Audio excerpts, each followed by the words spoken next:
to this evening fairly blank ahead of time. And I remember the first time I did one of these, and I was backstage, and I blasted it out to our whole list. We had 100 or so people there, and I'm like, all right, gang, like what is it? And they're like, well, the thing that it is you standing on stage, opening your channel and opening your mouth. That's what it is. Go. And I was like, oh, Lord. All right. And turns out that whole night was about trust. So tonight is about paradox. It's about contradiction. It's about the power of paradox, the purpose of paradox, the pleasure of paradox. And that's about all I know so far. I have some concepts in my mind about why it's important from a marketing standpoint to have paradox. We'll talk a little bit about that. But that's the marketing language around paradox. What I know is that there actually is a higher purpose to paradox, and we'll see if we can tease that out from the divine sources that are here to help us tonight. Good. Yeah, all right. So let's just do a little invocation and gather ourselves together, and then we'll dive in from there. So we begin this evening in surrender. We begin in surrender, knowing that something wants to transpire. Something that wants to transpire that's bigger than my knowledge, that's bigger than anybody else's knowledge, but that collectively it will come together, it will gel and be poured forth through us to us. What I know is that we are at a time where more and more and more we are wanting to bring our spirituality into our humanity, to ground our spirit into this earth experience. And that doing that on the individual level is part of this larger thing that's happening here of creating heaven on earth. And so we just lay ourselves down at the feet of that mission, saying yes to that, without knowing the how, without knowing the wherewithal, without knowing all the details yet, but just saying yes, that there is something transpiring here, and that the purpose of paradox, the power of paradox, is somehow a part of this unfolding. And so we just ask for blessings on this evening, blessings on the heads of each person here, blessings on each person holding down the fort in the live stream land, blessing on each person that watches this recording from here until whenever we call something, call the future happens. And we just know that we are a blessing to one another as we gather. And that's really the purpose of us coming together, is to bless one another in community. And so I invite you just to, even before we quote unquote begin, to feel the blessing you're bestowing on one another by being here. You called this in. You created this. I'm just a conduit for it. So feel the blessing that you are to one another. And know that you are a blessing to me. That's how it is.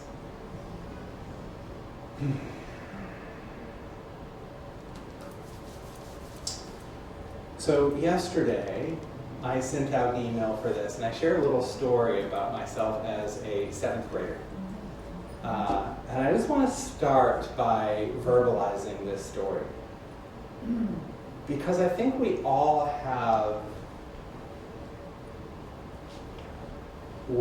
something more edgy in us. We all have something with a little more power. We all have something with a little more fight. We all have something with a little more passion that we can touch sometimes, but oftentimes have a hard time unleashing it, right? Really letting it fly. And there's a couple people I've been following this year. By the way, all right, good. When my head twitches, that's like I get a little hit on something. My friends call it my spiritual Tourette's. So there you have that. I don't need a chiropractic adjustment, or at least not for that.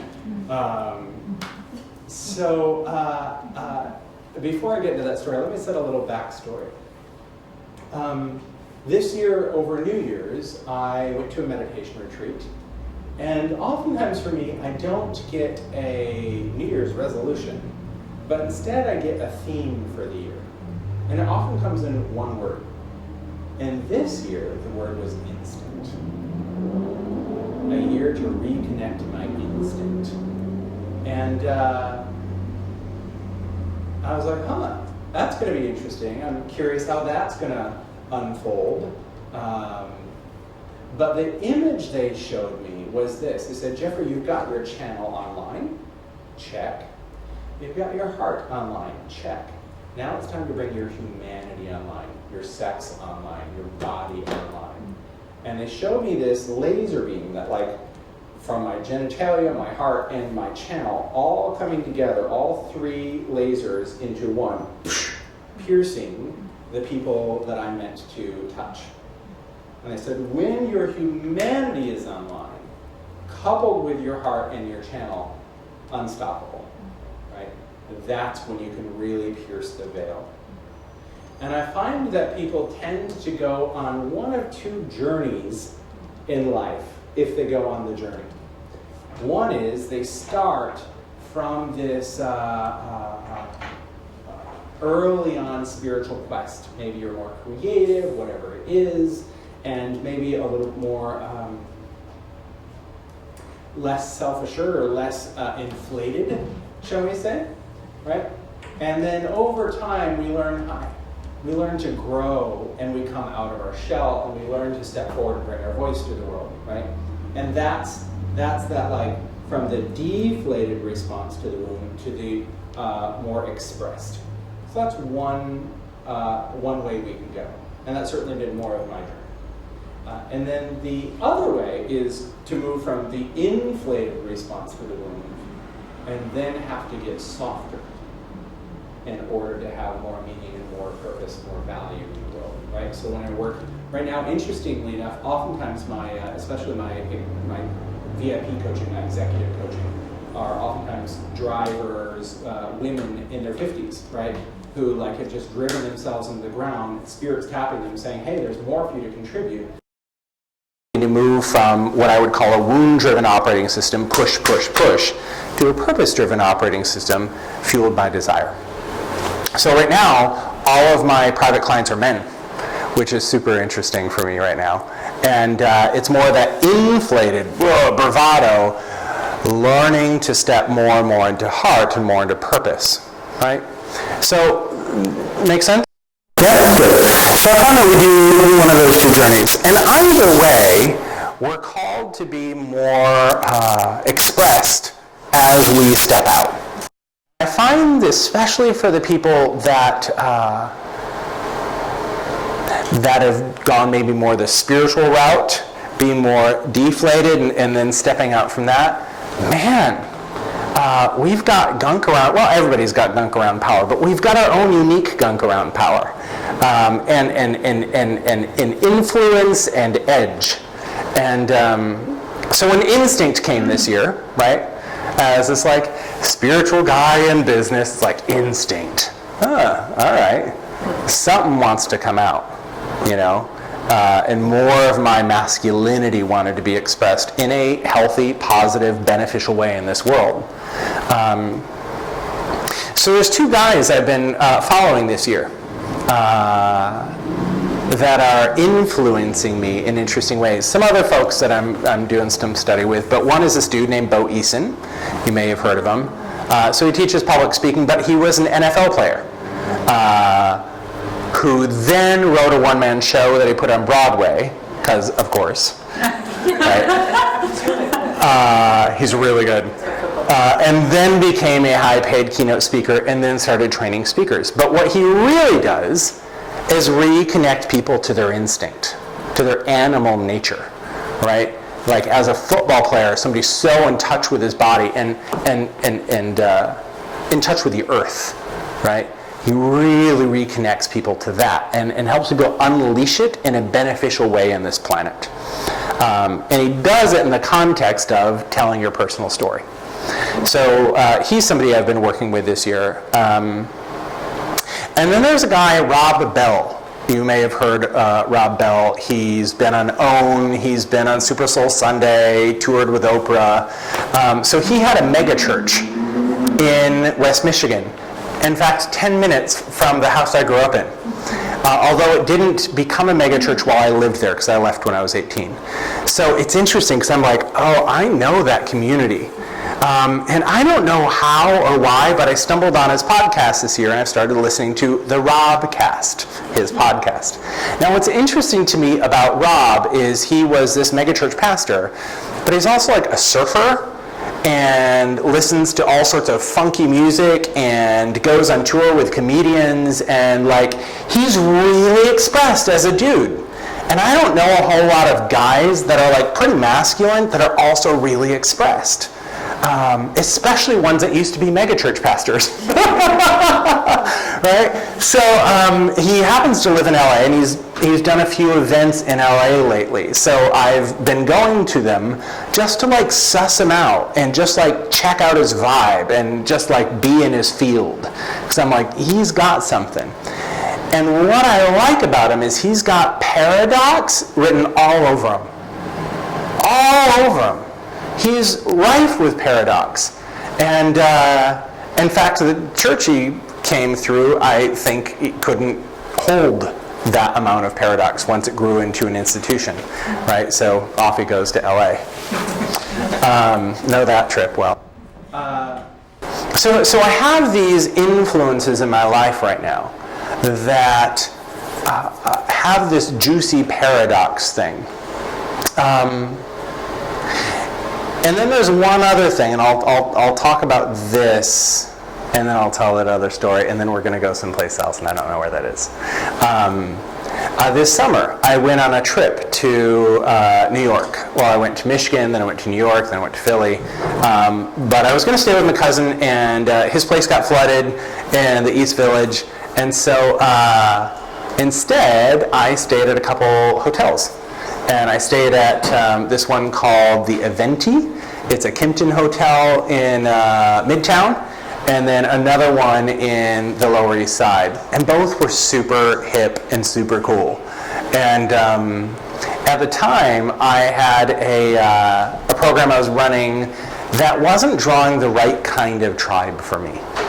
They weren't advanced enough for the kind of work I want to do.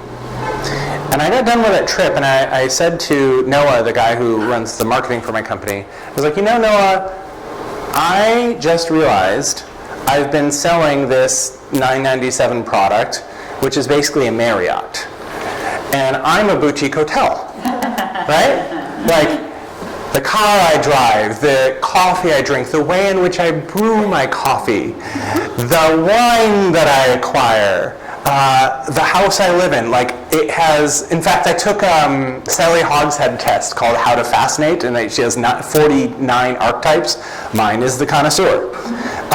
So I'm like, oh, I can't be a Marriott in my brand because it's pulling the wrong people for who I am.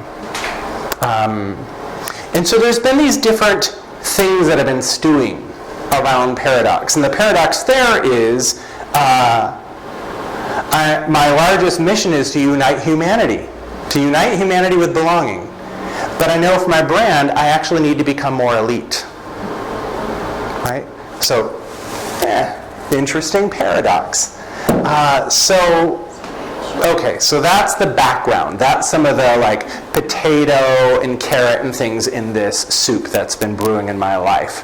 And when I tuned into this, they were like, yep, it's the power of paradox. I'm like, all right, I'm going with that. So this story about when I was in 7th grade. So I'm going to tell this story, and then we're going to see where we go from there. Yeah, all right. So I'll actually back up slightly. my parents in second grade, second grade, decided to become evangelicals, like big-time evangelicals. We went to the evangelical megachurch and got slain in the spirit and spoke in tongues and danced in the aisles. And I went to their elementary school because my parents were raised to send people through Christian school or parochial school. And that had its own unique impact on my life from second to sixth grade. But in seventh grade, we kind of left that craziness and then went to a slightly more traditional church.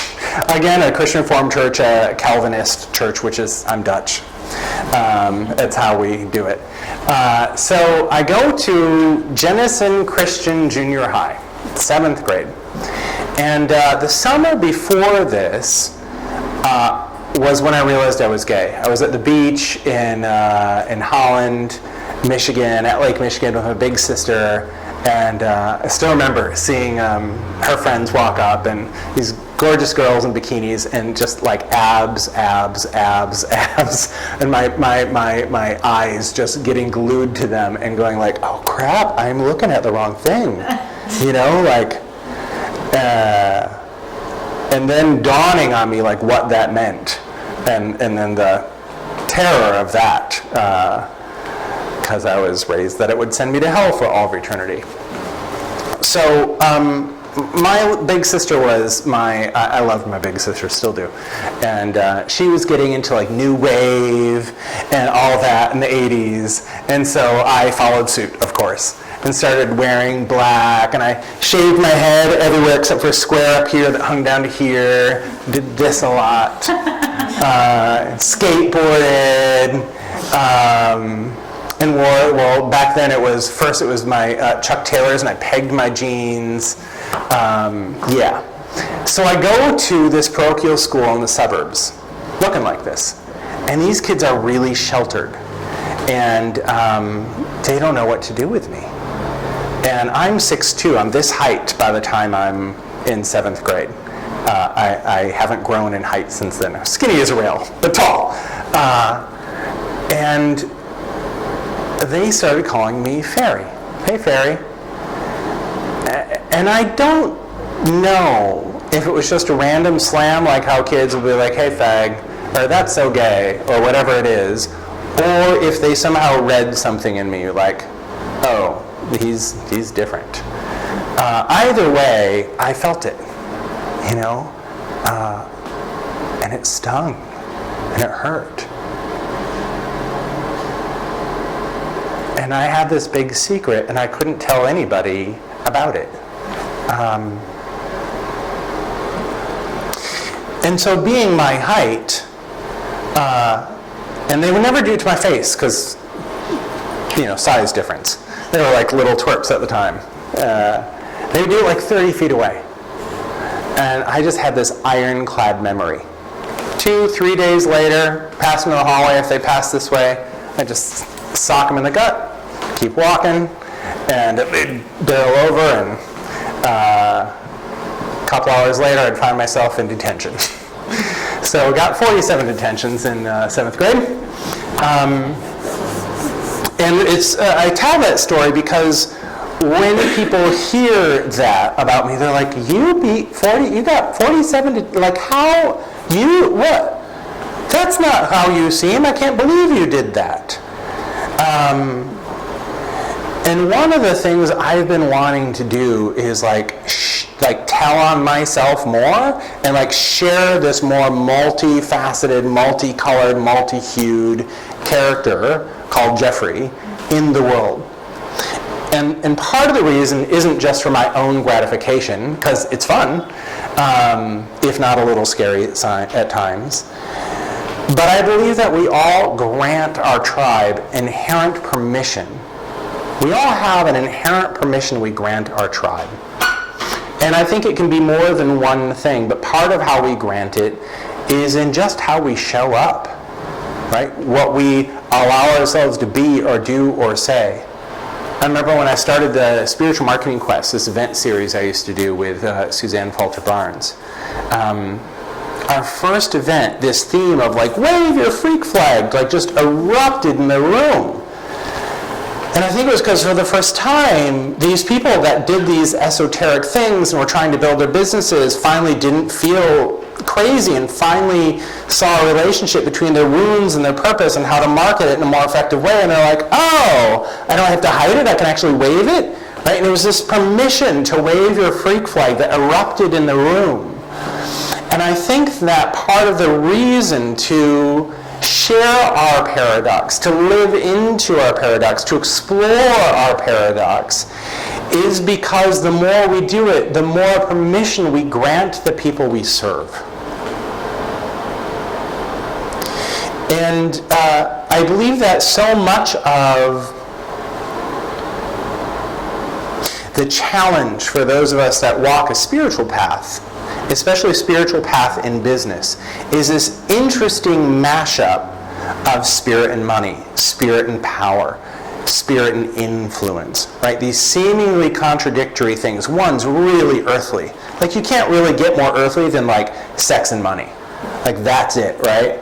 And then over here we have like guidance and spirit and all that. And so this dance, in fact, this entire event series is about this dance we play of trying to weave these two things together, and how do they come together and influence one another in ways that create something new in the world. All right. So what they were just saying is, we're all translators. If we're doing our work in the world, what we're meant to bring has never happened before. Not in the way you can bring it. Not through you. Not through that unique blueprint. And so we get these hits. And it comes in different ways, right? For me, you see my spiritual Tourette's. For you, it might come in different ways. It might come in a conversation. It might come in dreams. It might come however it comes. But you get this sense of something you're meant to do or say or bring forth in the world. And then you go, good God, how is that a business? Right? How do I make that a business? I remember Siddiqui sitting here years ago. Siddiqui and I have been best friends for years and years and years. And she called me up one day and she said, okay, and Siddiqui's like photographed the Dalai Lama on multiple continents for Time magazine and award-winning photographer. She was on staff at Mayo Clinic, just like crazy resume around photographer. And she's also a really gifted channel. And so she called me one day and she's like, so I keep getting this message that I'm supposed to like do readings while I'm doing photographs. And was like, how do those mesh? Right? Again, like seeming like paradox. And I remember Susanna and I at the time needed new headshots for the business. And so we're like, well, we'll be your first guinea pigs. And we go down to LA. I was living in San Francisco at the time. And I'll never forget, she was taking my photograph. And I kept getting this message, like, she's supposed to be channeling, she's supposed to be channeling. And I'm like, you're supposed to be channeling. And she's like, I am. I'm like, no, you're not. She goes, I'm channeling through the camera. And I'm like, no, you're supposed to open your mouth and talk. She goes, I can't channel on demand. And I was like, yes, you can. Go. Right? And then she did. And read my soul. And like my ego structure just busted open. And my soul came forward and she captured it. And I'd never had a photo like that in my life. Right? And now she since does, one of the things she does in the world is something called the soul portrait. And it is this signature process of weaving together what she now calls a soul DNA reading, sharing the truth about who you are at a soul level in the context of a photo shoot so that the persona drops. and we see something more true and more honest, and it gets captured, right? Which changes you as you look at yourself, and it represents you differently in the marketplace. But all of us are called to be translators and take this esoteric thing, this spiritual thing, this otherworldly thing, and bring it into earth, heaven on earth. Right? My friend Martin Root calls this heavening earth as a verb, and I love that. So we are heavening earth, and along the way we run into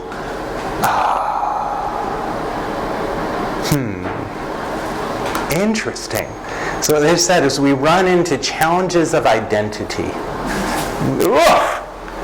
That the challenge with paradox is really a challenge of identity. That we choose an identity, we assume an identity around who we're meant to be in the world, especially if we begin a spiritual path. Oftentimes that identity includes us being kind and gentle and loving and open and, those sorts of things. And we assume this identity. We adopt it.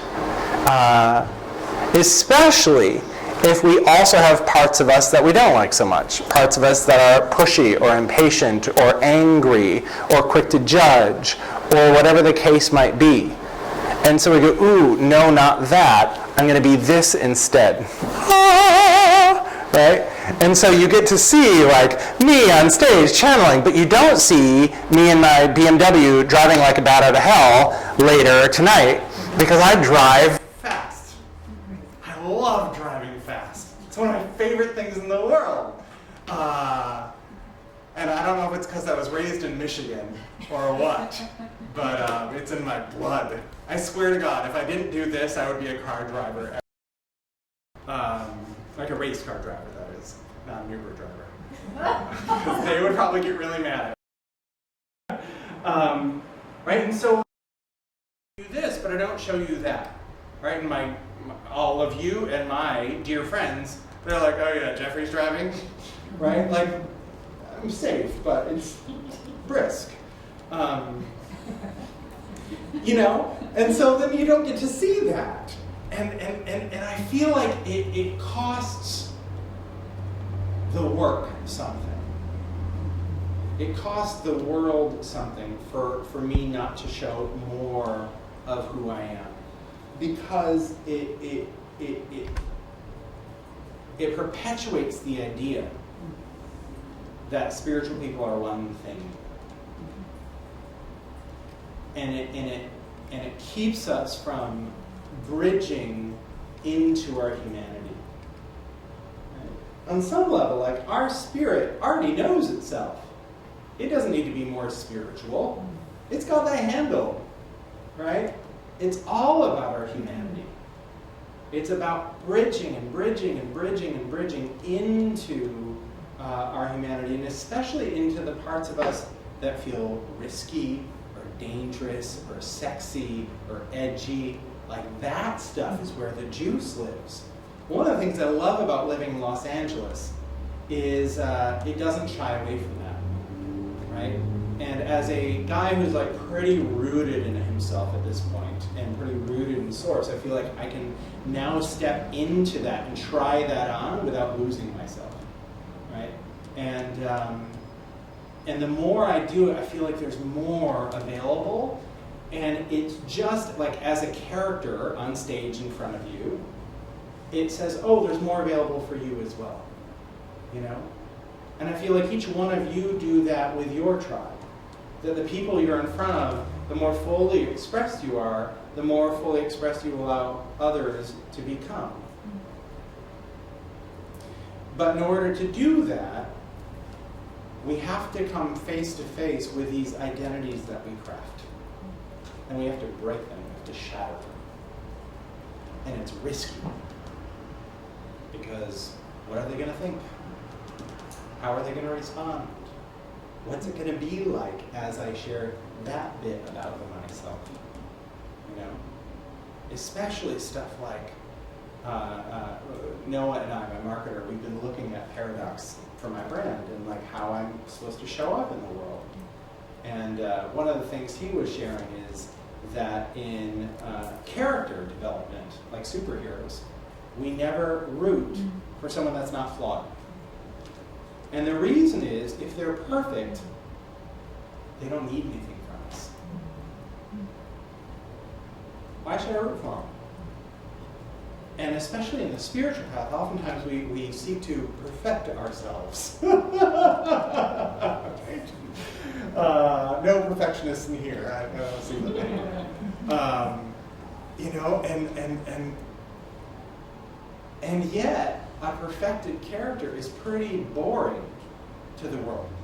Like, as humans, we're wired to want to engage, but we need something to be able to engage with in the character.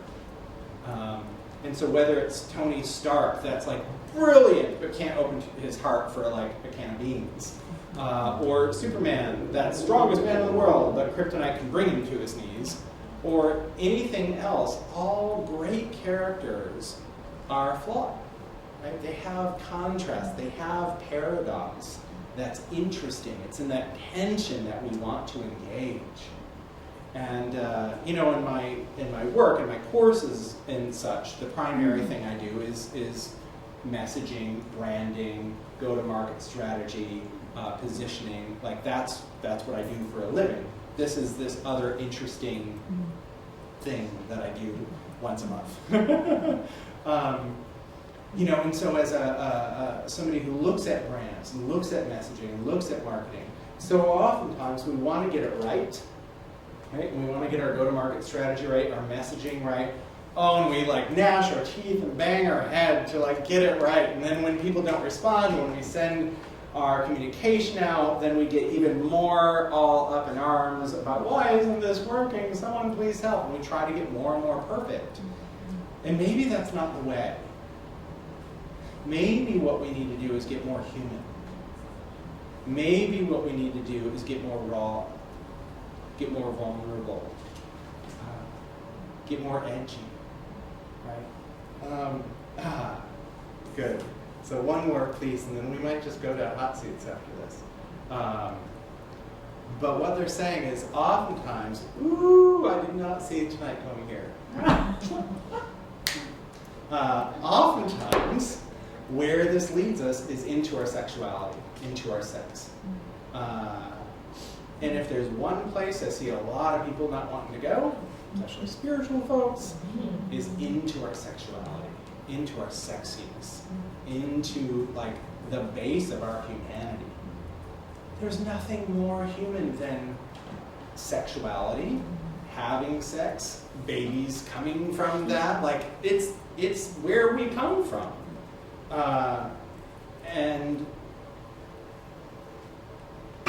And it's the place I feel like that feels most risky to most of us. Both on one hand from this idea of will I be judged and what will people think, and spiritual people don't do that on one hand.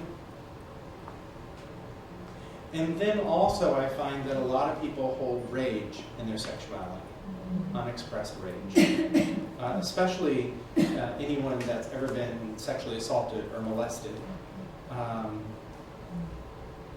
You know, and I think women, especially in our culture, whether you've been actually physically molested or not, you've been molested.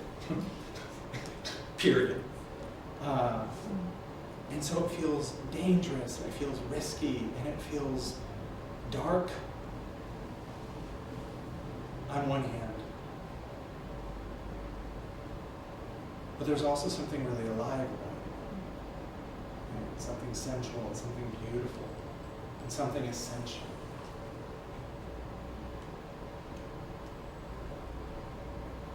And at the base of it, something really, really, really fucking powerful. And if there's anything I see that we're challenged with, it's embracing our power, the depth of our power, the breadth of our power, and really allowing it to come alive.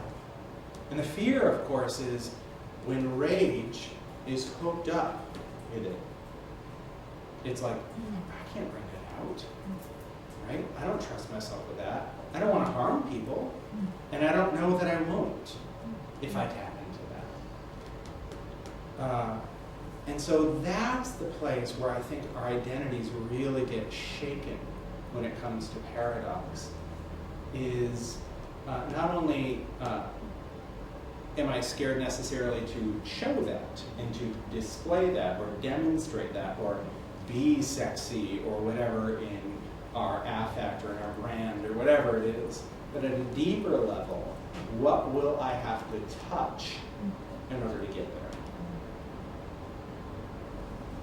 there? And they're saying there's no greater paradox, seemingly, than somebody that's deeply tapped in to source and connected, their heart full of devotion, and their sex fully alive. That's the kind of character that you won't be able to take your eyes off of. All right, so that stirred the pot a bit. Did not see that one coming. We're going to check in with the live streamers and see what they've got cooking and how they're feeling and what questions they have, and we'll see if there's questions in here, and then we'll do some hot seats. So, Miss Dina. Well, you went there, Jeffrey. We went there. We went there. We went to the sex thing, and that's shaking some things up. People talking about sexual trauma that's been experienced, especially with an awareness that light workers, people who consider themselves to be here to do good on the planet, have often really repressed that area, and it does feel dark and dangerous. Let me speak to that a minute before we go further. How do you become a light worker? Usually you become a light worker because early on in life there's trauma that had you get the hell out of Dodge and leave your body. Over and over and over again. And where did you think you went? You went to the ethers, you explored. Right? You built your capacity to bridge worlds. And it's trauma that sent you into that journey of learning to bridge worlds. You didn't know it. But it's no surprise, especially in this tribe and in spiritual communities with light workers, that there is maybe even a higher degree of sexual trauma and other trauma, right? So they just wanted me to bring that in. Continue. It's an uncomfortable topic. Yeah. For some people, they're saying, I'm totally on your page, I follow an embodiment process, I get it, I understand, and it's really uncomfortable to bring this in because we don't want to bring it in. We're spiritual people. No, we just focus on the spiritual and not on the physical. On the physical and not on the places where in the lower chakras the trauma is lodged. Yeah, I find that most trauma is in the lower 3 chakras. It's in your root, which is, do I have a place in this world? Am I safe? It's in your sexuality. Can I express myself in this world? Can I have power in this world? Can I paint the canvas I'm here to paint in the world? And it's in your will, your 3rd chakra. Can I say, this is how it is, and make it happen? You know? And that's where we house most of our trauma, is in the more human aspects of our chakras, if you follow chakra systems.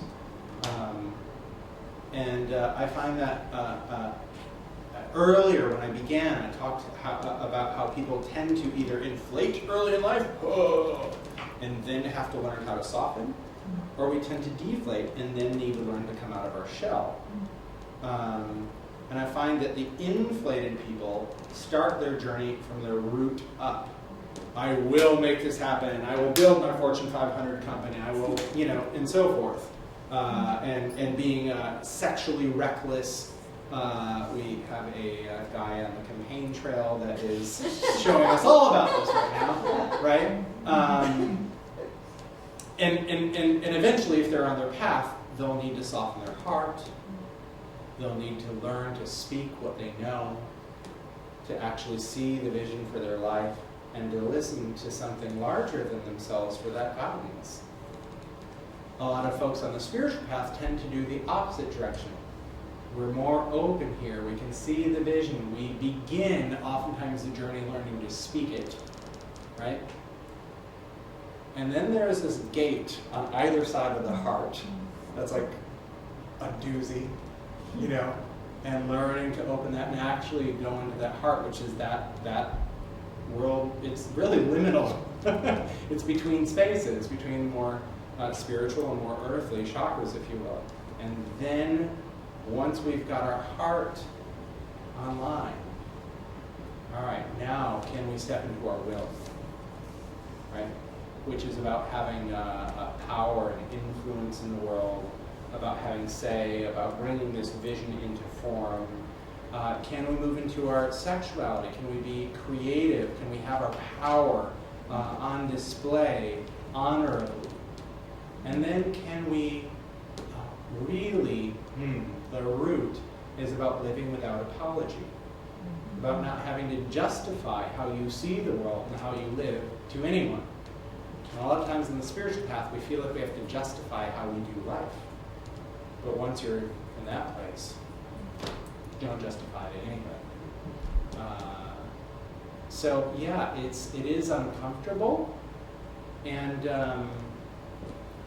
I recently had a dinner with my friend Joan Rosenberg, who's a beautiful woman and a very gifted therapist who's been doing clinical practice for 40-some years. And I asked her, I said, Joan, in the 40 years of clinical practice, if there's one thing you've learned, like one big discovery, one aha, what is it? And she said, I believe, and this is paraphrasing, so Joan, if this isn't exactly what you said, this is how I remember it. Her saying that it's people's inability to feel uncomfortable feelings that causes so much of our ills, that causes so much depression. She said, I think a lot of depression isn't clinical, it's soul depression. From being unable or unexperienced in learning how to be with and feel uncomfortable feelings, right? And we label them as bad and painful, of course, related to the trauma, but just, that's uncomfortable to feel. But the more we cultivate that ability, the more we can move through the trauma, move through the difficulties, and more into our being. The other thing she said, and this is for another talk, but I just need to say it because it encapsulated how I see the world, but it did it better than I've ever said it. So I will just be quoting Joan for a long time now. She said, also on the path, and I don't know what she was talking about exactly, but she said, I see that people need to do these 4 things. Know what they know, speak what they know, be what they know, and share what they know. Know, speak, be, share.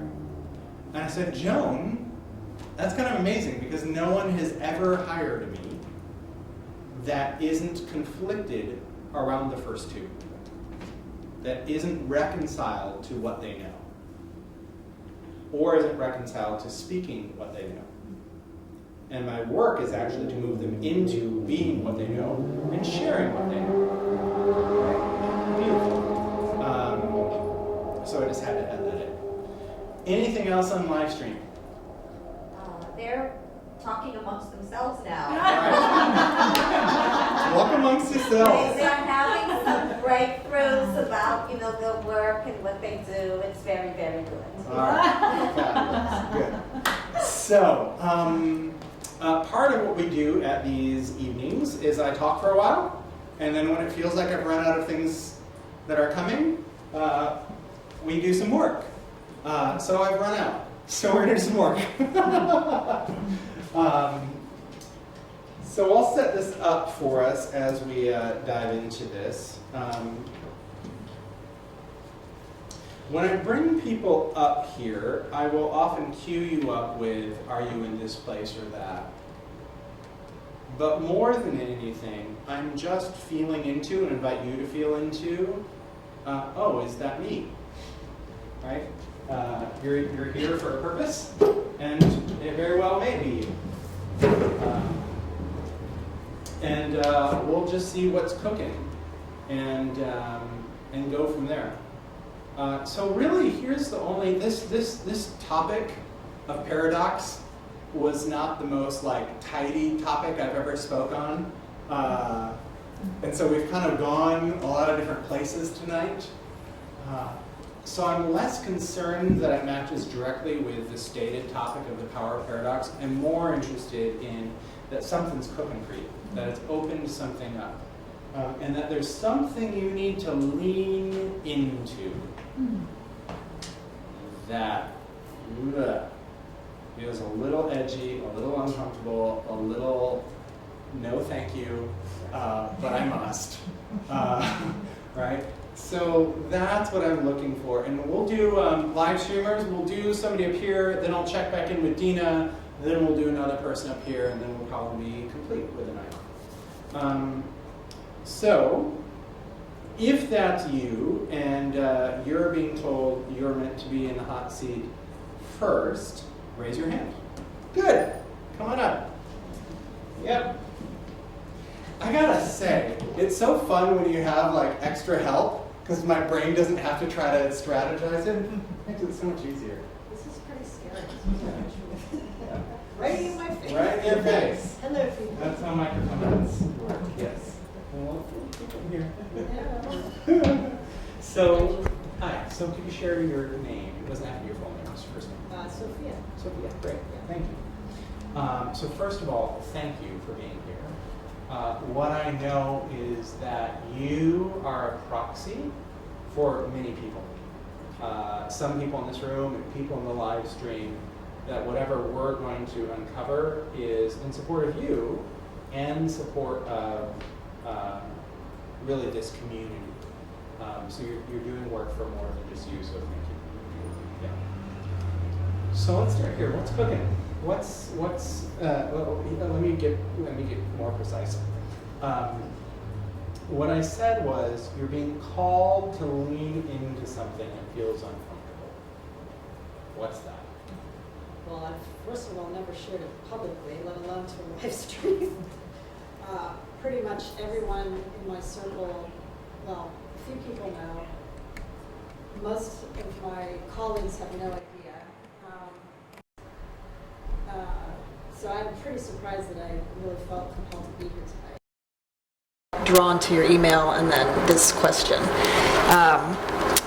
So what happened to me is that my kidneys failed.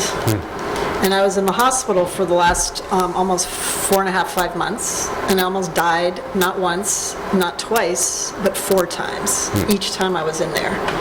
And it came out of nowhere, supposedly. They have no idea why. I'm on dialysis 3 days a week, which for someone like me, that is beyond belief. I still can't even recognize why I'm in there.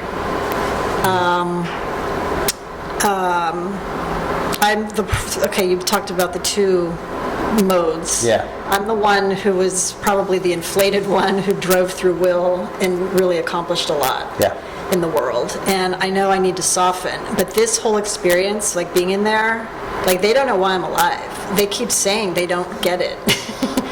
You know why you're alive. Well, but here's the thing that I don't get is I don't want to be the poster child for kidney disease. That is not why I want to be here at all. But what I think I'm here to do is to really bridge that world of, epigenetics, thoughts creating your reality, being careful of your emotions. I think on some level I may have created it, They also said I had some rare autoimmune thing, like 1 in a million people gets this thing, and they gave me these crazy drugs, which I'm someone who never takes that sort of medication. So for me to be like not only in Western, like in that Yeah. institution, watching this whole dynamic, like it was a play. But yet the universe, God, whatever, it worked through all of these doctors.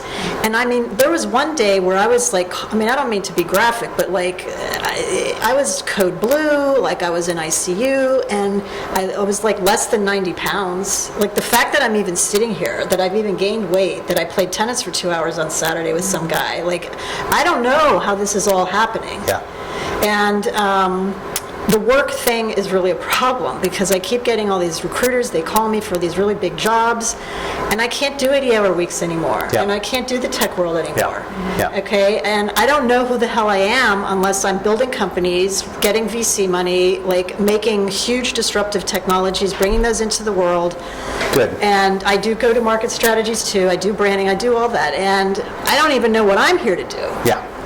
All right. Other than maybe this medical thing, bridging the two worlds, but that would imply having to cure my kidneys and not necessarily do it the medical route. I don't want to get a transplant, Yeah. but that might be my only bet right now. So, like, hello, universe, let me be that one that you cure, and then I can go out and spread the message about how we did it, because it's not just through me. Power of intention and whatever, you know, but maybe I'm way off on that. Good. So, So that's what I'm here. thank you for being brave. Maybe helping with this. So one of the things I'm going to kind of go business into personal. One of the things I always look at with people, all right, so back up.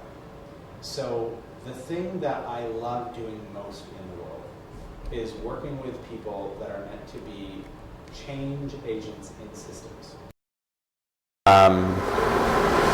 And helping them clarify what that system is and what their work is in service to that system and how to go about becoming a thought leader in that arena and all that good stuff. Oh, that's crazy. I know. And one of the things I always look at is who can you bridge to that other people couldn't?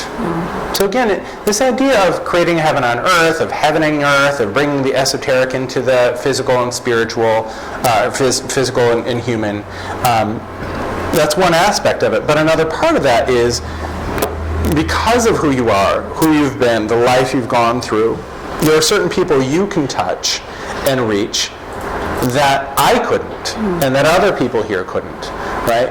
And I'll just give you an example. There's a guy, Kevin Ciccati. He's a client and friend and amazing guy.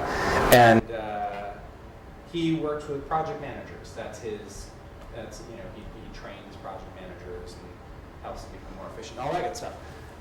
He just got a gig with, well, his background was he worked in Vegas, I think, or Reno, at the biggest slot machine company for like 20 some odd years. And now that he does this work, he just got a gig with a big mining company, the second biggest mining company in the world.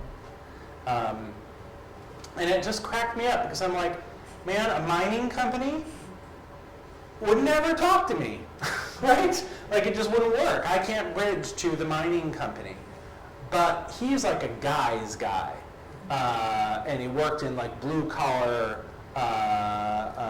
work, right? And so he can bridge to miners and to the mining company. I mean, he was a project manager in a blue collar field. So that's who he can bridge to that I can't and that you couldn't, right? But we all have somebody we can bridge to, and part of it is what we've done in our professional background. Part of it is our looks, right? Our race has part of it. Whether we're male or female has part of it. Whether we're straight or gay has part of it. Like all these different things make us uniquely suited to bridge to the people we're designed to serve, the communities we're designed to communicate with. So I want to start with the idea that when I work with people that have gone the inflated route in the inflation, there's a lot of productivity, right? You do a lot. And you build connections, and you know certain things that other people wouldn't know had they not done that, and have certain credentials that other people don't have. And that's all really, really valuable when it comes to stepping into thought leadership in an arena. But for what purpose? That's Good, the so we're problem. getting there. So that's all just background.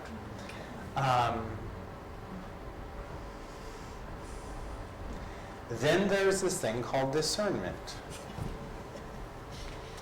And interestingly enough, discernment can't be rushed. And the only way you prolong discernment is by not getting quiet. Right? And I feel like when I work with folks that have been more drivers and they get to me, part of the role of not knowing is training them in slowing down.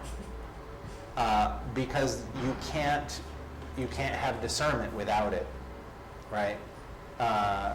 And so let me first ask, what's your practice right now about getting quiet? Well, I mean, I've been doing TM for over 20, 30 years. Awesome. I learned in the 80s. Yep. My two I call them my founders. I was in a tech company in Berkeley, and we linked the Mac to the PC. It was the first time we were able to communicate together. So I brought it out of R&D, I sold it to the world, basically. And one thing that I got lucky enough to do was learn from my two, the CEO and the co-founder, because they had lived in India with Maharishi, Got it. And they brought it to the U.S. Good. Well, they brought it to the world, Yeah. actually. And my one founder started MIU, which is Maharishi University. Anyway, I mean, we became a Fortune 500 company in 3 years. Why? Because I think the key people in the company were sitting in his office meditating together. Right. But that was my tribe early on, and I didn't realize how lucky I was. Because So I kept thinking, that's still your tribe, by the way. oh, maybe, I don't know. Maybe not that company and maybe not those people, but the quality of it. That's correct. It's And still your tribe. I kind of ruined me in a way, because we had such a huge success when I was so trained young. you. And I've been trying to repeat that and recreate that in my own company or wherever I go, and very few people were open to it. And maybe some people are doing it at Google. There's people doing Yeah. it, but I So feel like I'm a let's- bridge, yeah. like you said. Yeah. But is it to bring spirituality into the business world? Is it to bring epigenetics and that consciousness to medicine? I don't know. So let me ask you this. When you get quiet and bring that question, what comes back? Well, they want me to heal first. Woo! That's a big one. All right. But I need to work now because, I have millions of dollars worth of legal, that's another story, medical bills. And anyway, Yeah. so what's to do on a practical level, and then fine, I can live a sort of smaller life right now, but Yeah. anyway. So, To still be true to my Yeah, values. yeah. And then there's the softening piece too, right? So I'm thinking, well, maybe I should go work at the Getty or do whatever, something that's a lot more beautiful and creative and, to balance that stuff out, because, all right, good. So, here's a message I'm getting. It's premature for you to know precisely how to apply this. And if you knew how to apply it right now, you would rush into it and skip the healing that's required. Okay. What I know about the universe is it works on a need-to-know basis, yeah, that's true. right? And it works two ways. We don't get information that would screw us up on our path, right? And oftentimes when people are missing information, when it's like, I can't get this piece, It's driving me crazy. I know. For years. it's purposeful. There's something that you're getting trained in. So they're saying one thing you're getting trained in is grace. You're getting trained in grace. To know that it's possible. I cannot tell you the gratitude that I have for perfect strangers. Can I just share about that one lady doctor? I mean, I was coughing up gallons of blood at one point. I couldn't breathe, and my lungs were being attacked by this immune thing, which we didn't know what it was at the time. And I was in the ER, and my friend took me at 5 in the morning. And anyway, I don't even remember seeing her in there. But then a couple days later, they were doing like lung biopsies, like scary, scary stuff, which I refused to let them, I wouldn't let them do it actually. This lady showed up again and she found me and she's like, I came to see you again because I saw you in the emergency room and I wanted to see what happened to you. And I don't even remember her name right now. I probably have her card somewhere, but she literally like came right up to my face and she had tears streaming down her face. And she's like, please let us help you. Yeah. Please let us help you. I was ready to check out. I'm like, I've had a wild, insane, crazy, interesting life. I've done all this stuff. Good to go. I'm ready to get out of here. I don't Yeah. want to be like this. And she basically said, we can help you. Yeah. And like the universe spoke through her. And to me, that I always believed in energy. I believed, like I've been channeling for decades. It's Yeah. not a problem, Yeah. whatever. But then I feel like my guidance has led me down the wrong path. And maybe my information hasn't been so accurate. And yet, anyway, 4 times. Yeah. And she said, you know, and I listened, and then like I felt that state of grace in there. Yeah. In the one place that I would never even imagine myself. Good.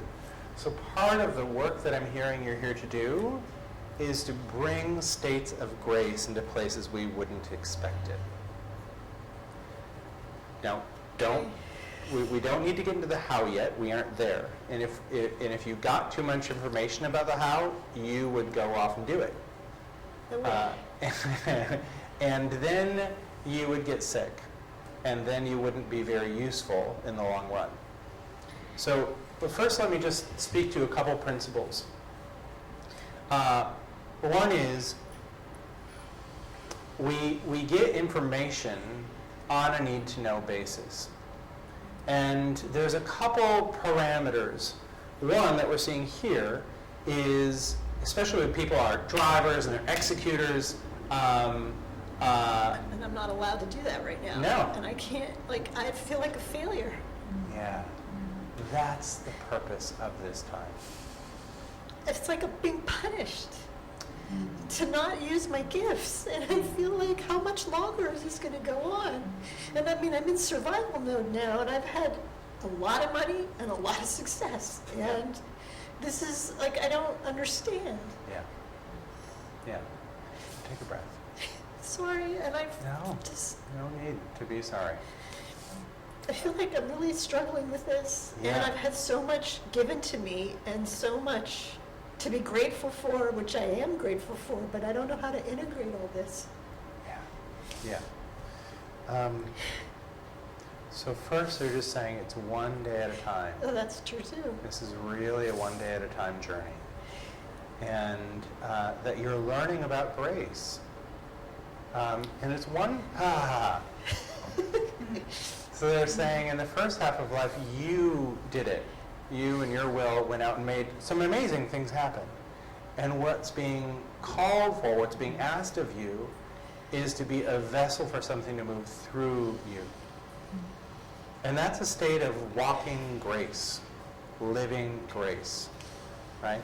And when they said you're here to create spaces of grace, you will eventually know how to put structure to things that elicit states of grace, which is required for the greatest healing to occur. So, that said, right now, this is a one, so the prayer isn't, what's the big mission? Okay. The prayer is, what's today? What's today? Just show me what is for today. Where do I place my attention today? If there is a step I'm meant to take, what's the one step for me to take today? I'm so used to accomplishing so much, like in a day. You're like, it's getting ridiculous. massively reprogrammed. Yeah. And they're saying, as much as you could accomplish in a day, do you think that it could outperform God? Right? So it's really not about me anymore at all. It's No. like I know I need to be of service, that much I know. Yeah. And that much, like laying in those rooms, I mean, I learned big time, I'm not in charge. Yeah. And, it's almost like they want me here, or the universe, whatever. I'm here for a reason. I don't know what it is. There's no reason why I would have gone through all that many times in such a condensed period. Like this transplant doctor, they wanted me to meet him the other day, not for the kidney, but the lungs. I had no idea he was like this big shot, and I actually changed my appointment once because I had to do something else, and I didn't realize that was like a no-no. But anyway, I met with him the other day, and he was awesome. And he's like, I looked at your case, and you were really sick. Yeah. Like, he didn't know why I made it. Yeah. And he's like, we're going to keep a close eye on you. And I mean, okay, like, I don't want to get freaked out by them and scared. Yeah. I know something intervened. Yeah. But that is like a responsibility, and I don't know what to do. And you talked earlier about power Yeah. and money. Right. Well, I've had a lot of that, Yeah. and so has my family. Yeah. And I've seen the misuses of that Right. in a huge way. Right. Okay, I've seen the underbelly of the legal system. I've seen the underbelly of the hospital system for what happened to my mother and my brother. And again, like, I'm a little uncomfortable with this is doing live stream, but anyway. And here's the deal. That's all necessary. Because so one of the things, a year or so ago, my guidance kept telling me, Jeffrey, you're here to help make power holy. That's what I feel is so important, Right. and I don't know anybody who's shown me an example Yeah. of how to do it in the other way, Yeah, yeah. really. And you're going to be living into that. So the definition of power, because Tim Kelly would always tell me when we used to, originally when we talked together, he'd say, never teach about something without first defining it. And so, you're supposed to make power holy. And at one point I'm like, all right, gang, what the heck is holy power, right? And I said, holy power is the complete expression of divine truth in real time without hesitation, manipulation, or control. Okay. I want you to imagine yourself living in a state of grace, allowing the complete expression of divine truth to flow through you Okay. in real time, without hesitating, without manipulating it, without controlling it, just allowing it to go. And the amount of influence and reach you could have, and the amount of things you could get done expressing that form of power. Well, all my basic needs would already be met. Of course. But far beyond that. Yeah, no, that would be very powerful. Right. In fact, I remember when I told Tim this definition, he said, we used to say absolute power corrupts absolutely. He said, but under this definition, It's the opposite. it's just the Yeah, opposite. it's the opposite. Anything but absolute power is what corrupts. And it's infinite. Right. It's just, it just goes out, and it's just through you, but it's Yeah. not me. Then you connect with many others, like I'm getting a visual, and it's just like, I see a pattern, really. Bulbs of light. And they all need to be turned on. Yeah. So, 2 pieces, and then we're going to wrap up. Yeah, thank you. One is the primary work right now is to really, really move into the present. Not what I'm supposed to do, where am I going, Okay. what's today, right? What's this moment? One of the prayers I pray each day at the end of my practice, I say, all right, gang, that's what I call my spiritual guides, peeps. Praying the prayer of yes today, what am I praying yes to? And then I listen. And it's a daily act of surrender. I've already said yes, and I'm assuming what I just said yes to. Right. What's our mission? Right? Just for today. Right? That's it. Know that one of the qualities you're living into, because you are meant to exude it and shine it and eventually structure things in this world to be conducive as states of grace. They're showing me like portals of grace, like they'll step into spaces you'll create and like things will just change. And right now, you're learning grace. That's what this healing process is for you. That's what the angels in physical form showing up are about. Amazing how many show up. This is about, and ultimately, this is like how much can you handle? How much grace can you receive? right? Because grace threatens our ego structure. It just has it crumble. And then our heart just goes aflame. So that's one.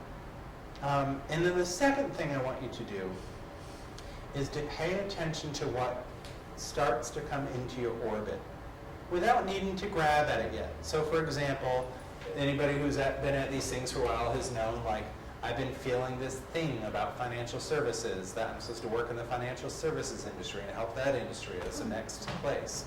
And I'm like, Guess who keeps calling me?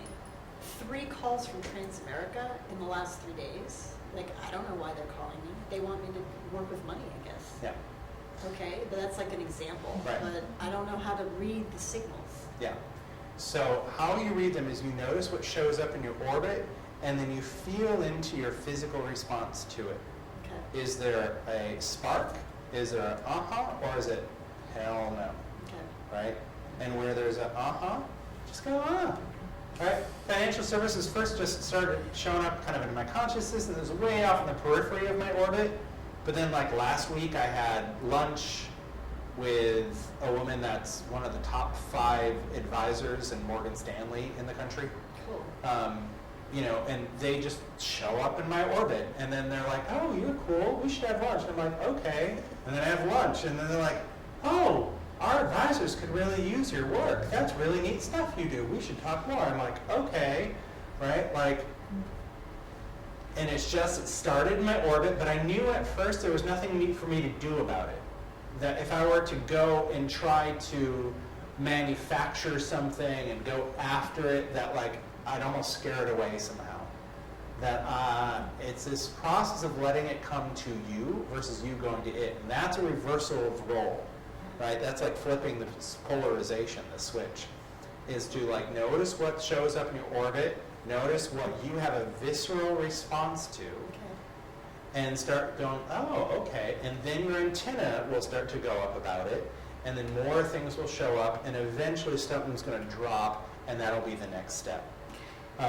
The only third thing I would say is if there is a financial need now, to just listen carefully to spirit of like, actually I'm not even told to listen, to make it a prayer for the perfect thing to fall into your lap in the perfect way. Just that. And I trust that when you're in this process, one of the things I always say is you cannot receive a calling without all the resources for the calling being embedded in the call. I see. Like the universe never shows up bankrupt. Thank you. Yeah. Thanks, you guys, for letting me stay up here so long. Yeah, beautiful. Thank Give you. you a hug? Yes. Thank you so much. Really good. Yeah, good. So, let me just check our time here. Oh, good. So let's just send a little love Oh, thanks. to our sweetheart here. Just for your healing, for your life's work, for your willingness to show up, for your willingness to be vulnerable and share yourself with us. Yeah. For some reason you needed this space to hold you. So thanks for saying yes. And we're just sharing our love and gratitude. Yeah,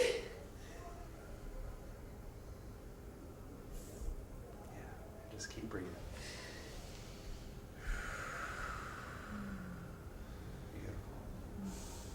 Beautiful. Good. So,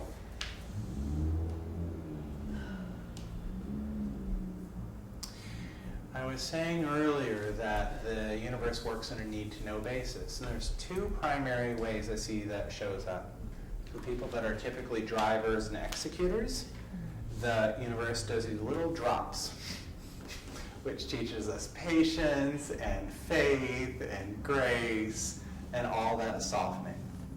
For those of us that are what I might call reluctant leaders, we're probably all reluctant leaders at some level, for those of us that are a little trepidatious to take action, oftentimes folks in that realm also come to me and say, hey, I'm not getting any information, I don't know what to do. I said, well, what have you already been told?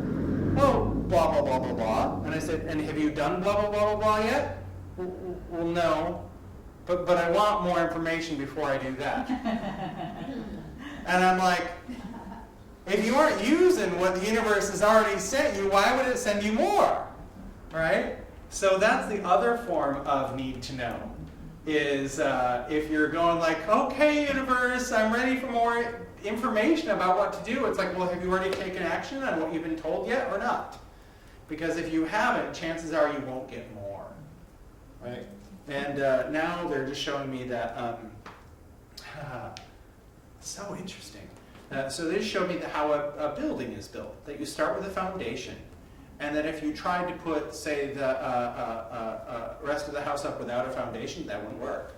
Right? But if you put the windows in before the framing is there, that won't work either. Right? If you put the carpet down before there's a roof, that wouldn't work. Right? So there's a structure to this thing called our calling, and it rolls out in a predictable way that we can't see. And of course, the whole point of us not seeing this is that it trains us in faith. Right? That's really what this thing is on some level, is a big old training in faith. But if you haven't yet taken action on what you've already gotten, the reason you wouldn't get more is like, oh, there's no place to build upon because you haven't yet taken that first action. Right? So that's if you're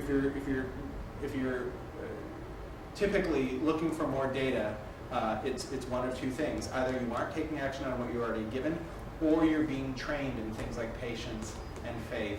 And the universe knows that if they gave you more, oftentimes when people have been drivers, the body collapses at some level.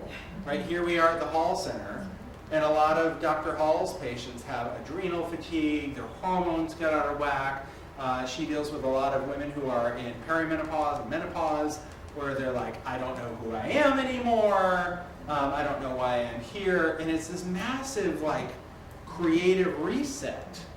But in the first half of life, we drive in reaction to our wounds. I just spoke with somebody yesterday who's like, highly accomplished. Like, this woman is like a beast. She's tall and she's athletic. She was like a national sports person. I'm not going to go into who for confidentiality reasons. And part of what I look at to understand who your market is the shared wounds you have in common with the market. Right? And so I do this first intake with people that I work with, where I ask these 5 questions. What happened? How did you feel? What did you crave? How did you compensate? And what beliefs did you develop? And each one of those questions relates to business, believe it or not. What happened becomes the stories you can tell for stage that build rapport. How did you feel is the pain, and what do you crave is the longing. Well, that relates to the away from and towards motivators of your ideal tribe. How did you compensate for your wounds tells me the special skills and abilities you develop that can actually set you apart in the marketplace and can be used as a differentiator. And what did you believe tells me what the core wound is and what the wound pattern is that you share in common with your tribe. And I use that to both go, okay, if that's the underlying pattern, what are the symptoms that are showing up and what's the most intractable problem that it's creating? And that's where a position and build a brand and go-to-market strategy is in response to that intractable problem. Why is it intractable? Because it stems from the wound. And because it stems from the wound, they have blinders on and can't see the solution. Right? So that's how I build that. But I also look at where that wound is still active in your own life and leadership. And for a lot of people that have gotten a lot done, there's a lot of wounds around being a failure. Right? So at the foundation for this woman was, I'm a failure. And her psyche could barely comprehend it. She's like, no, I'm not. Look at all I've done. And I'm like, yeah, what's it in reaction to? Right? And this is somebody earlier on, like the breakdown isn't there yet. So I'm like, I swear to God, your tribe actually feels like a failure, which is why they're on a quest to be the best. In the financial services industry, oftentimes when I do an intake for someone in that arena, what's at the foundation? Worthlessness. I'm worthless. I'm a worthless piece of crap. Oh, and now what do? You work in the financial services industry. It becomes comical after a while, actually. You know, so the drive in reaction to the wound serves its purpose in the first half of life, because we go out and we build our life and we build capacity and we build our skill. And then this interesting thing happens in the second half of life is Source, your own soul, however you want to call it, taps you and says, okay, good job. Skills built. Now we're going to use them in service to your life's work. However, we need to reconfigure you a bit to actually be an agent of that change, because you can't do that work in reaction to the wound. Right? So that's when we go through the breakdown and actually have to face the things we've been avoiding. And the breakdown shows up in million and one ways, however it's going to best serve us. And if we show up to the breakdown, we break through, right? We learn what there is, and it shows its face, and it begins to emerge as the next phase. But now, rather than reacting to some old belief to push you forward, once that becomes neutralized, now you're free. If you're not reacting to that thing, you're free. And then, of course, a new fuel has to be cultivated, and that fuel is desire. Innate soul desire. What do I want? What does the world want from me? What wants to transpire through me? Right? And out we go into the world. No longer trying to change something that we're unconsciously against, right? But instead being of service to something with a holy desire to be of service to it. So, good. So I'm going to check in with live stream land here, see what's cooking over there, and see, we'll have time for one more. Live stream land is taking in the conversation about grace. Because it's so true that grace humiliates the ego. Mm-hmm. And so there's a lot of conversation about surrender and letting go and not having to live in the extremes of the polarities. Oh, that's so good. Yeah. Not having to live in the extremes of the polarities. So good. Good. Live streamers, yes. I love that. Yeah. Yeah. Awesome. So Cool. we're right with you. All right. But isn't that the paradox? That is the paradox. Say more about. Just But that's the part, okay, so that's you. the part that's, I don't know if it's on, is this on? Yep. That's the part that's so confusing, is, I mean, from one extreme to the other. For me being like an athlete and like really at the top and all this stuff, and then like completely leveled, and then laying there in that hospital bed realizing I was playing God, and like I had to totally lose everything. That's a huge extreme. That's a big extreme. So how do you reconcile those two extremes? And Yeah. what they're saying, not wanting to have to live in the extremes and these polarities. I mean, Yeah. I don't Yeah. know if I'm phrasing it clear. Well.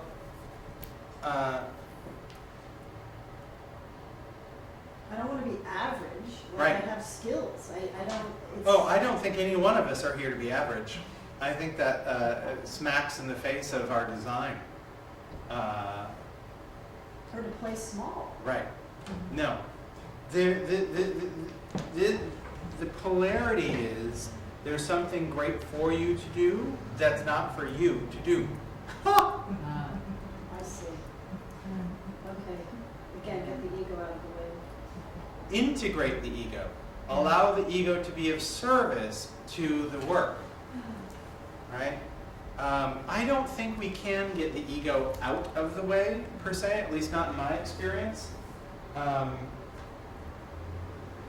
But as we build new relationships to ourselves, as we do the work with our core wounds, as those transform, our ego actually changes into a servant of our soul, a servant of our divine work. You know, if we didn't have an ego, we wouldn't know what to do when we cross the road and there's a big car coming at us. Oh, right? Ego is like, no, stay on the sidewalk, right? So it's not a matter of ego good or bad in my worldview. It's a matter of, is it a wound-driven ego, or is it an ego fueled by your soul's desire, right? Is it a healthy ego that's in service to something larger than itself? Yeah, good. Other comments, and then we're going to do another hot seat. No. All right, good. So somebody else is supposed to be up here. Who is it?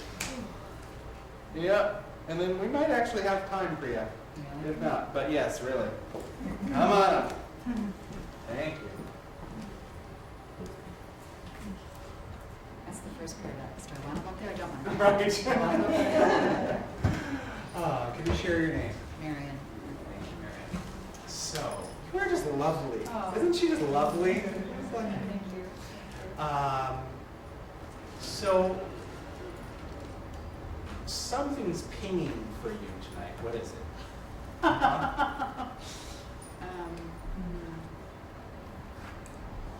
Several. Like, I'm going to move this a little bit. You don't need to. let's see if I can find what's right here. Something pinging. Well, another paradox would be like, oh my God, I know why I'm here, and I've raised my hand over and over again to be an instrument, a conduit of divine love. I've taught and written and blah blah and coached and whatever about that, and I've done the surrender, etc. And then I had a trigger event.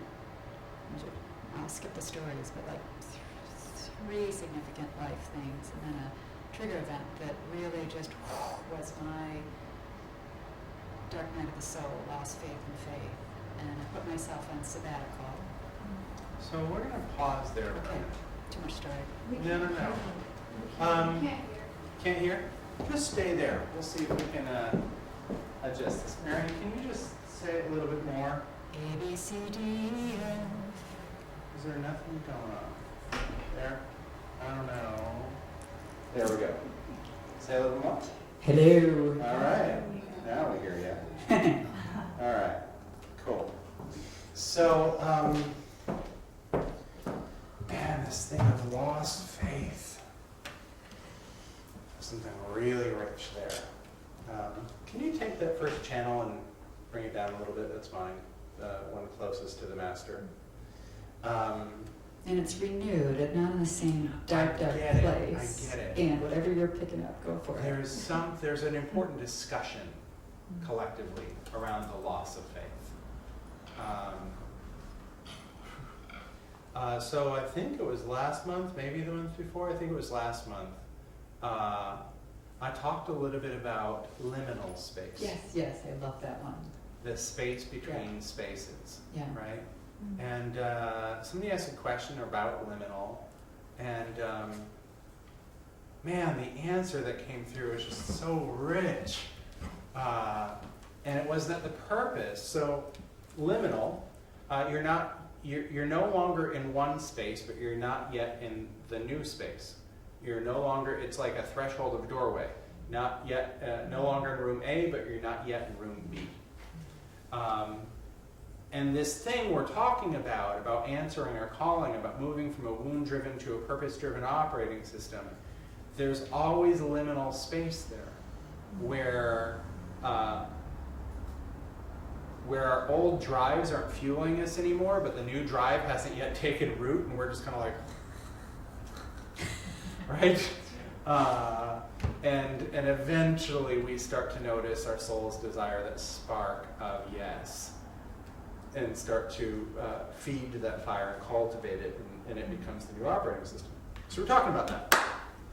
But she asked, what's the purpose of liminal? And what came through is that the purpose of liminal space is for us to cultivate faith. That in the wound-driven operating system, we only say yes to things that are as far as we can see them. And certainly people that are maybe more strategic or have done bigger projects in the world have a longer view than other folks, but still the ability to say yes ends at the end of their vision. And that when we move into our life's work, we're required to say yes to things that are beyond our vision. And if we don't have that capacity, we can't say yes to our work. And so we must cultivate faith in order to move into the new. And the way we do it is we hang out in this liminal space where everything kind of falls apart, right? And we question and we listen, and over time, potentially, cultivate the faith required to move into the life's work and have the capacity to say yes to things that are beyond our vision. So that was last month, but there's something here about the loss of faith. I'll share a little story, and I'm glad you're hanging. Yeah. You're like, no, I'm not exactly there anymore. But there's something rich here for us collectively. And maybe, live streamers, let me know, should we do a whole talk on faith? The loss of faith, the cultivation of faith? Let us know. All right.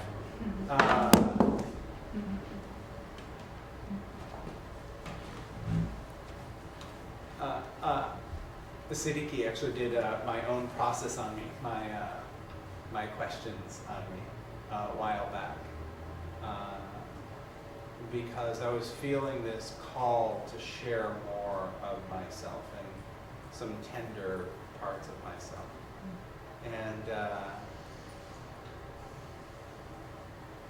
And what we talked about was when I was a kid and my mom was nuts. She's great now, but when I was a kid, like hormonal issues, undiagnosed, untreated stuff, and would chase after us with pots and pans, and all sorts of craziness. And my dad wasn't around much.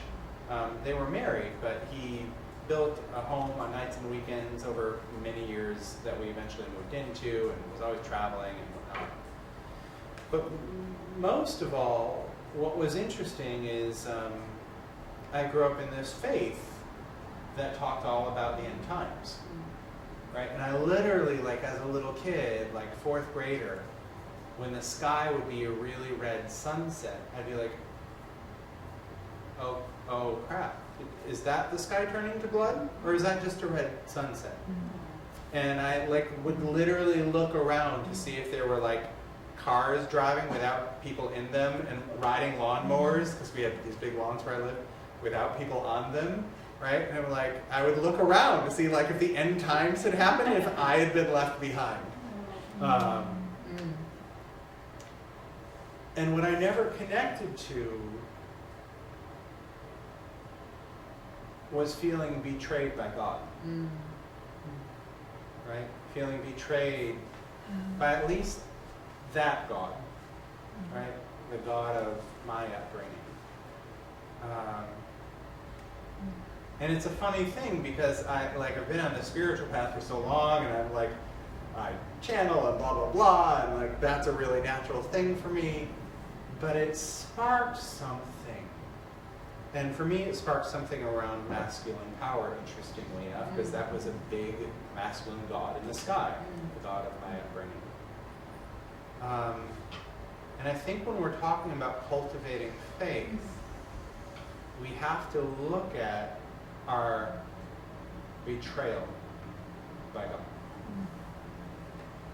Which isn't necessarily the same as the divine or the universe. What I'm talking about is that archetypal, oftentimes childhood version of God. And it can be a very young place to question faith or bring us to a young place in ourselves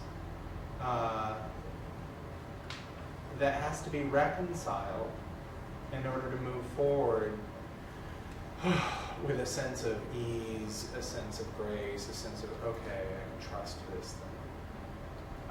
So I just wanted to speak to that, and we'll see if there's more and if we're supposed to do another talk about this. I've already got the topic for next month, so it'll be in 2 months. Okay, good. So they're just saying somehow we needed to like just flesh that out a little bit as backstory for where we're going next in this story, and then we'll wrap it all together. So where do we go from here? Well, if I respond to that, Yeah. one way we could say it is I feel like I might be sort of in the graduate level because I've done the leap of faith. Yeah. I left my corporate life and pried the white knuckles off that letter in 1995. Yeah. Surrender and trust, and then I moved to California with, let God's feet at my feet, come what may. Yeah. I met someone, and I was like, oh my God, this is the divine beloved. Three-way with the divine is what we called our relationship. And perfect for 2 years, and then, shocker. And that, Brother's Death before that, Conscious Uncoupling and Made in Chicago before that, it was like Kali's sword came along and just all of the identity. Yeah. I've been letting my private clients go, so like no income, all this, and it's like perfect. Now I see, right? On a soul contract level, we could say if I'm so there's that, and there's also I feel like I'm just a nose hair away of being able to be, I would say, like the Jedi Knight, Yeah. Where Where is the edge around Jedi Knight? Well, there's another paradox. On one hand, I feel like, oh my God, I'm sitting on a gold mine of gifts, and I know why I'm here, and I'm meant to be a messenger and a teacher, and da-da-da. And then there's this, like the pangs that I've had tonight was early in the night you said something about you have a deep secret that you're afraid. Mm-hmm. And so I felt that in my body, like I have some shame about what happened, and how did I not see that coming, and how can I be that teacher leader to others when that, that one, so it's still raw. I'm surprised at that. Or even, it's ironic, the other secret that's easier to say out loud is like, I have no idea if it's real, but maybe there was sexual abuse when I was 3 with my father, no cognitive memory of it. So anywho, and this thing of, when I get quiet and spacious, I'm going to back up a teeny bit. I used to say, what the world needs now is love. L-O-V-E, leaders for our vital evolution. And these days, because this trigger sent me back into the inner closet and the inner child work so much, that I thought I'd already done, or I'm so enlightened and so spiritual. And then I think the first time I heard you and Tim Kelly talk about womb-driven motive, I was like, holy shit. Has it been, 54 years of that and not totally the conscious Jedi yet, which was both horrifying and liberating and exciting all at once. And so now I would say, and what each of those leaders needs is love. Yeah. For every molecule, like unconditional love to the human condition. And so I'm still in that myself, like when Sophia was talking and she said, I feel punished. I've been there, and I wanted to like leap up and say it's not punishment. Yeah. You know, we're like Yeah. canaries in the coal mine to go through this ourselves, to be able to. So I don't know if I'm rambling or Yeah, answering. so, or, no, it's good.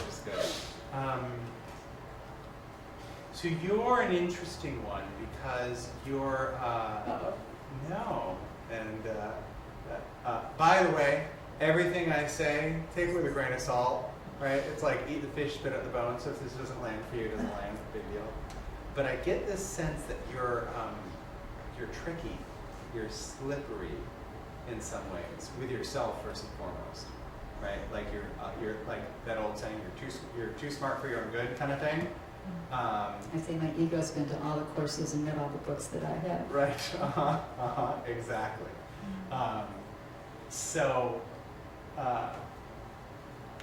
But here's what's interesting: is you can't think your way out of shame.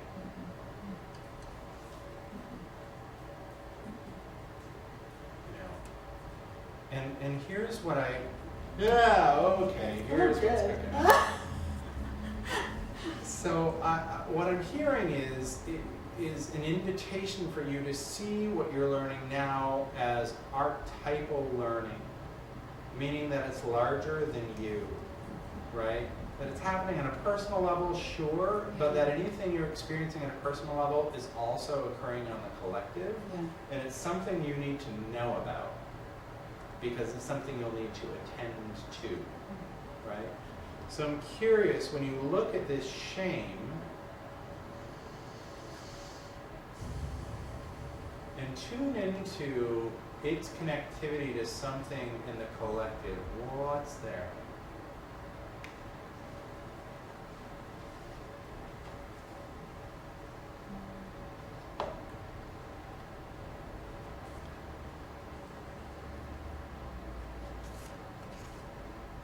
There's a word that's come in that I don't want to say aloud. Narcissism.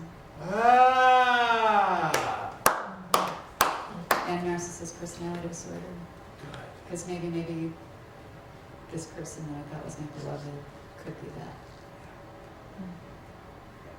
And anyway, I agree with you. That's like on a cosmic Shakespearean play level, that's so freaking perfect. Yeah. And I'm watching our campaign Yeah. and what's in the culture and Yeah.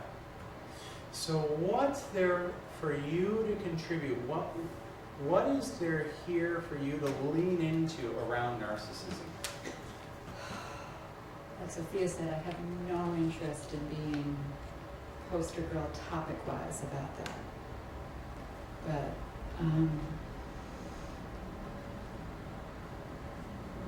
if I follow that thread in this moment, there's something about, if I understand it correctly, like why people end up with that Experience. disorder, or sometimes I've heard it called charismatic sociopath or whatever, is because they don't love their inner child.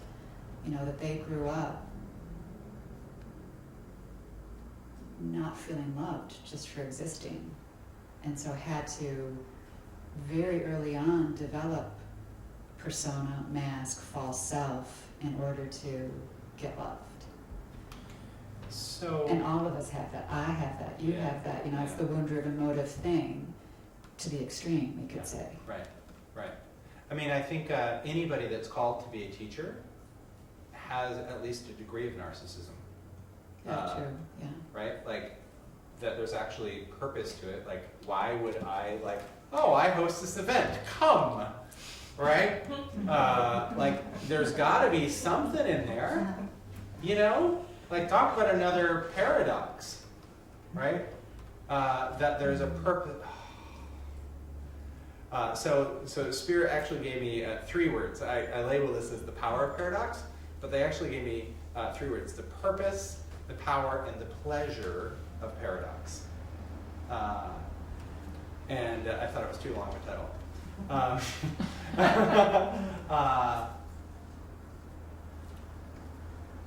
But there's something for us collectively to lean into around our own narcissism.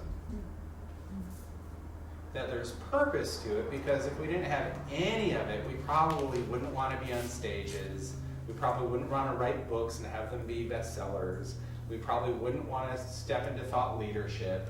We probably wouldn't want to be leaders if there wasn't at least some bit of narcissism in there.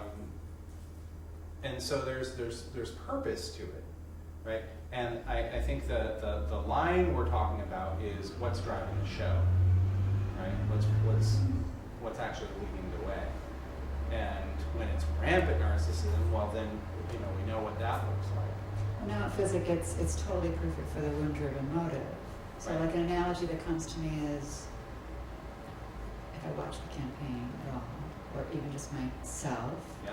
it's like, or when the first time I heard you guys say the phrase wound-driven motive, it's like, what if this whole time that person that I thought was the conscious adult surrendering and being moved by source was actually a little kid, a hurt kid inside with a grown-up captain's costume on, trying to get its hands on the controls. And so what is it to love that kid, to have it let go of those controls and let the seat be empty for a while, and then the Jedi can actually come in. And I think I'm right there, like I don't know I call it my inner captain. It's like, is that the inner captain telling me that I should, Yeah. does that make sense? Yeah, and I think the talk about paradox. I think on some level we all have a combination, right? There's the developed captain driving the ship, and there's the little kid masquerading, right? The wounded little kid masquerading. And so how do you know which one is which?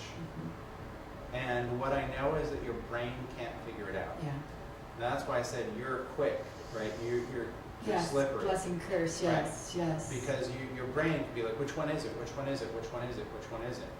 Right? Oh, God. And when we talked earlier about cultivating a relationship with your sex, what I'm being shown is that as you lean into your seat of wisdom, which is the lower three chakras, like literally root, seat, right? And that expressive power, that doesn't lie. So I wanted to invite you just to like take a moment.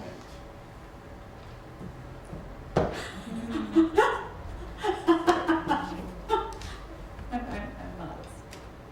And actually breathe into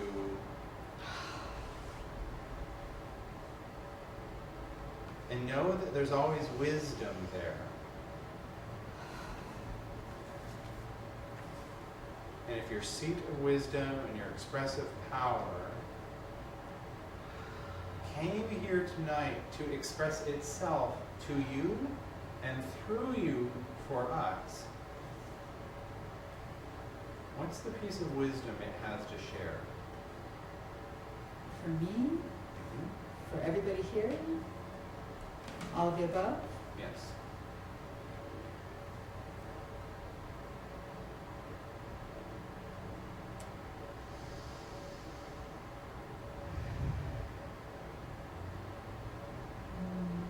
what comes is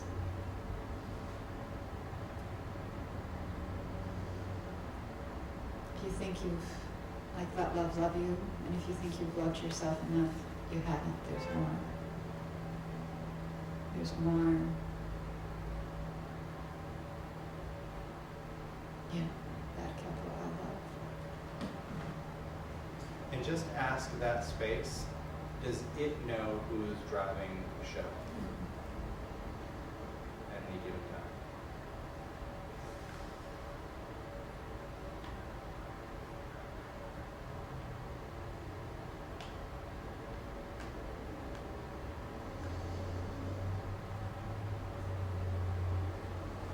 The first thing that came was it doesn't matter, it's all love, or it's all okay, it's all, part of the journey and the learning and so on. And there's that, we've got you, Yeah. we've got you, Yeah. we've That's got it. you. That's it. Like, it's like, Marian, you got you. Songs are coming out of me. The inner artist has woken up during this interesting sabbatical journey. And so the song, it's been there all along, dear, can't you see the key is right there in your hand. There is, this is the thinking thing, there is nothing to figure out here, nothing to understand. Just let love love you, let love love you. That's all where you answer its call. Let love love you. So, when that channel's open, Good. That's the place for you to live into. Right? Because, why? Because the ego wants to know which one is it. It's binary.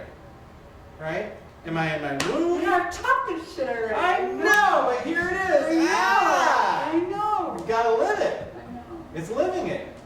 You know? I know. And this is living into the hat I know. and letting that exist. Yeah. Right? Yeah. And being messy. And Talk about permission. You know? I mean, here's what's so funny. So, I trained as a singer. And, because my degrees are in music. And when I work with speakers, especially people that speak quietly, they'll be like, "Hi, my name's Sam, and blah, blah, blah." And I work with them to get their voice out of them. Man, when they just get to this speaking level, it feels like shouting in their own mind, right? And so there's something about your version of messiness that feels like shouting, but to the rest of us, we're like, no. Like, messiness on this one? So, that's the place to live into, is like, and it feels really messy. Just like when I work with a speaker who speaks really softly, that it sounds like shouting when they're just filling a room. And there's something important about this messiness, because it's going to break something open for where you're going next. the other paradox is messiness, and like what's going on inside my head is, I don't have the support and the structure and the setup thing. You know what I mean? Like to actually have real clients and real business again. Yeah, great. Get into it. How do You know? do that, though? How do you do that? All right. So you challenge the resistance to it. So the question was, how do you do it? And how do you live into that? Yeah, no, it's a great question. It's a great question. It's about feeling the uncomfortable feelings you don't want to feel associated with it. So when things feel messy, rather than rushing to tidy them up, messy in your head, messy in your life, whatever, can you actually feel like, oh, this feels really uncomfortable? Can you actually intentionally feel those feelings and breathe, right? Because ultimately, it's like, it's what I don't want to be with. But what you don't want to be with wants to be with you. Yes. And as it resides in you, as it finds a place in you, it's always, always, always the thing that becomes your liberator. It's always the thing that becomes the key thing in your brand, right? I can't tell you how many times I've worked with people where it's this feeling of numbness, and we go into the numbness and feel the numbness and feel the numbness and feel the numbness, and eventually what's there? Spark, aliveness, recklessness, joy, right? That they didn't have permission to feel. So there's something in this messiness that is necessary for your next step. It has something that when what you don't want to be with wants to be with you, right? when it gets integrated into you, it'll be part of the leadership team of your business, of your life, of your work in the world. Okay. Yeah, and that's the work. That's the work for now, right? And then the other thing is, on the most basic level, what is a business? It's somebody paying you for something, on the most basic level. And if it's just a person paying you for something, you don't need infrastructure for crap. You need a telephone, right? That's it. Yeah, I've gotten away with that for 20 years. Yeah, well, and you actually, what I'm being told about you is it's actually time to be diligent about putting more structure in place. Yeah, see, yeah. Because I've been in liminal and sabbatical, and I'm supposed to meditate more for no. 16 months. No, you're coming out. That's what I mean by I'm on the edge. Yeah, I'm so glad you got that. yeah. No, it's time to get serious about this sucker. Put some structure to it. Get clear about what this is meant to be in the world, who it's for, really build the brand, build the business, build the strategy.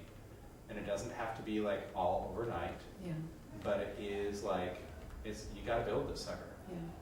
yeah. Earlier tonight when you said something, whether it was about God but I was getting like, oh yeah, it's another hit of like my healthy masculine needs to step up. Yes. I've been so Yep. divine mother and Right. feminine, even though I had a lot of masculine energy and an overachiever. But yeah, something about the truly the blend of the inner feminine and the masculine and the parent to child. And sometimes it's like, you know what, this like in the blessings work Yep. with Tim Kelly and Jeffrey, I get like that it's not just an integration of masculine and feminine, but what's coming, this third emergence, is a new third, like coming from third eye, if you will. And it goes with the uninstall of the old software Yeah. and the new one coming, and it's this new something that you said it earlier, we don't know quite what it is yet. Yeah. So let me just speak to one thing.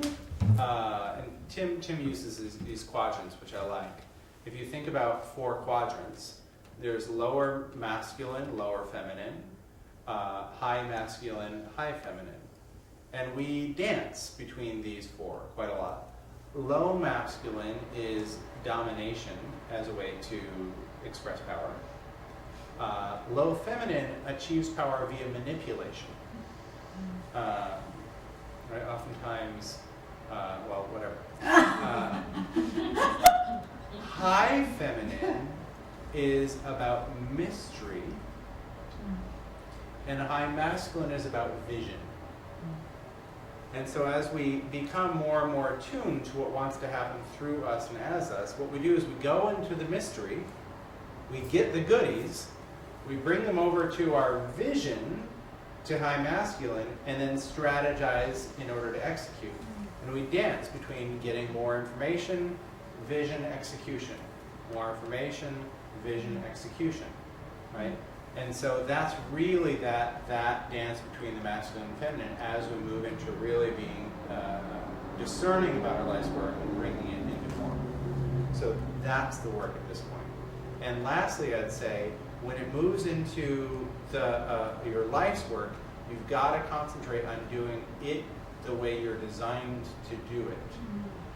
And one of the things we do when we're pushing is we do everything. And a lot of things that we don't really have any business doing because it's not our design, right? So like I just hired a director of training for my company because I actually don't like writing training materials. And I make okay training materials, but I think they can be better. And here's somebody with genius around that and willingness and desire. Fabulous, right? Great, I don't have to slog through it. Instead, she can interview me, we can powwow, we can brainstorm, and then she'll go create something, right?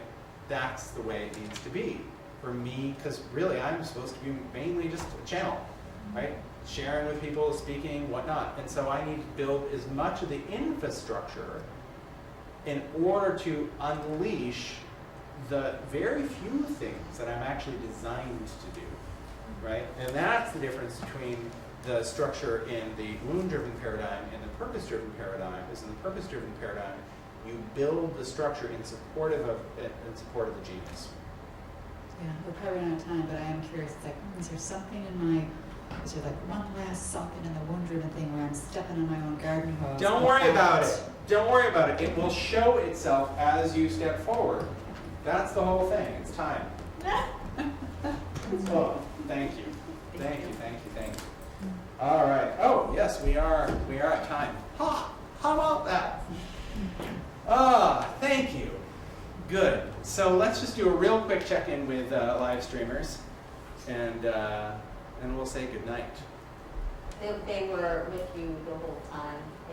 Everybody's having a great conversation about living the edge, on the edge, into the edge, grounding, depth, and of course, messy. Yeah. You know, what's messy, what's uncomfortable. Good. Very good. And I'll check in with you on the response to the faith question. Yes, the response to the faith question was overwhelmingly yes. More of that. Yes. All right. So probably in 2 months, because I have already in my noggin what the next one's supposed to be. Please tell them how we can connect you further because they're asking about that. All right, good. So there's a couple ways to connect with me further.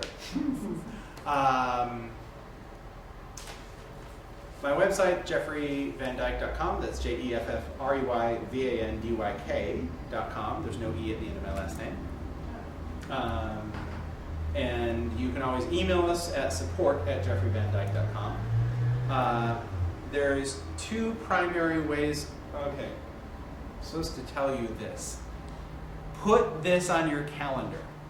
May 11, 12, and 13 of 2017. May 11, 12, 13. There will be a live event, probably in Los Angeles. It'll certainly be in Southern California.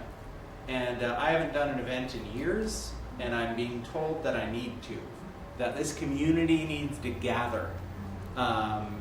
It's going to be something around the idea of becoming the living embodiment of your message. I've already got some very interesting special guests that are starting to get lined up. So more information on that coming, but put the dates in your calendar now. So that's the first thing. 11 to 13? May 11, 12, 13. Okay. Yes. So that's the first thing. Second thing, I do work with people in 2 different capacities. One is one-on-one VIP work. I have a very small roster of people I work with in that fashion. But there is that possibility.